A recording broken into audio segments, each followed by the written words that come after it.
श्री गणेशाय नमः. ओम नमः शिवाय. श्री शिवलीलामृत संक्षिप्त मराठी अर्थ. अध्याय 9. 9व्या अध्यायात वामदेव नामक महाज्ञानी मुनी एका ब्रह्म राक्षसाला शिवप्रणीत भस्म महात्म्य सांगतात. एका पापी ब्राह्मणाच्या प्रेताला केवळ भस्म स्पर्श झाल्याने तो यमलोकी न जाता त्याला कैलासलोकी कशी गती मिळाली हे कथन केले आहे. तर पुढील कथा चिताभस्माने शिवलिंगाची नित्य पूजा करणाऱ्या एका भिल्ल भक्ताची आहे.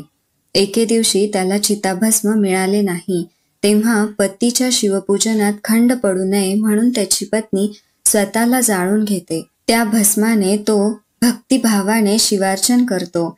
मात्र महादेवाच्या कृपेने तीच पत्नी नैवेद्य घेऊन येते. अशा रीतीने ते पतिपत्नी शिवरूप होतात आणि शिवलोकात जातात. हीच कथा आपण सविस्तर श्रवणपठन करूया. श्री गणेशाय नमः. ब्रह्म राक्षस, ब्राह्मण आणि शबर दाम्पत्याचा उद्धार.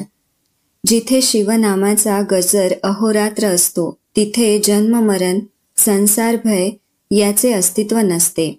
याची कथा सूत सांगतात. वामदेव व ब्रह्म राक्षस. सूत सांगतात, वामदेव नावाचे ऋषी महाज्ञानी व परम शिवभक्त होते. एके दिवशी अरण्यातून भटकताना त्यांची भेट ब्रह्म राक्षसाशी झाली. ब्रह्म राक्षस त्यांना खाण्यासाठी अंगावर धावून गेला, पण वामदेवाचा स्पर्श होताच त्याची असुर वृत्ती नाहीशी होऊन त्याच्यात सात्विकता उत्पन्न झाली. आपल्या स्पर्शाने राक्षसाचा उद्धार झाला हे वामदेवांना कळले पण नाही. पण ब्रह्म राक्षसाने त्याचा पूर्व इतिहास सांगितला. मागील जन्मी तो दुर्जय नावाचा राजा होता. त्याने अनेक पापकर्मे केली, त्याचीच फळे मी भोगत आहे. पण तुमच्या स्पर्शाने मी पापमुक्त झालो हे कसे काय? तेव्हा वामदेवाने त्याला भस्म महिमा व भस्म धारण विधी सांगितला. भस्म महिमा ऐकून ब्रह्म राक्षस पावन झाला. मंत्र, तीर्थ, ब्राह्मण, देव, गुरु, यज्ञ, ज्योतिषी व औषध यांविषयी मनात नेहमी श्रद्धा हवी, तरच त्याची अनुभूती येते. शबर दाम्पत्याचा उद्धार.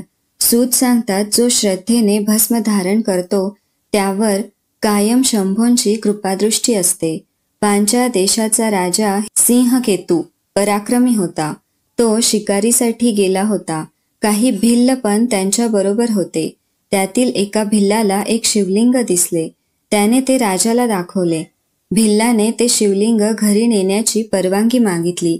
राजाने ती मान्य करून भिल्लाला साधा पूजाविधी सांगितला. त्याला चिताभस्माचे महत्त्व पण सांगितले.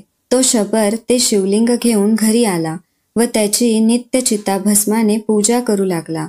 एके दिवशी शबराला चिताभस्म मिळाले नाही. तो निराश झाला. हे पाहून त्याच्या पत्नीने आत्मदहन करून आत्मसमर्पण केले. शबराने पूजन करून नैवेद्य आणण्यासाठी पत्नीला हाक मारली, तर काय आश्चर्य, हाकेसरशी पत्नी धावत आली. शिवलीलाच ती. देवानेच भक्ताची परीक्षा घेऊन त्यावर कृपादृष्टी केली. असा हा शिवमहिमा अपरंपार आहे. इति श्री साम सदाशिवार्पणम वस्तु.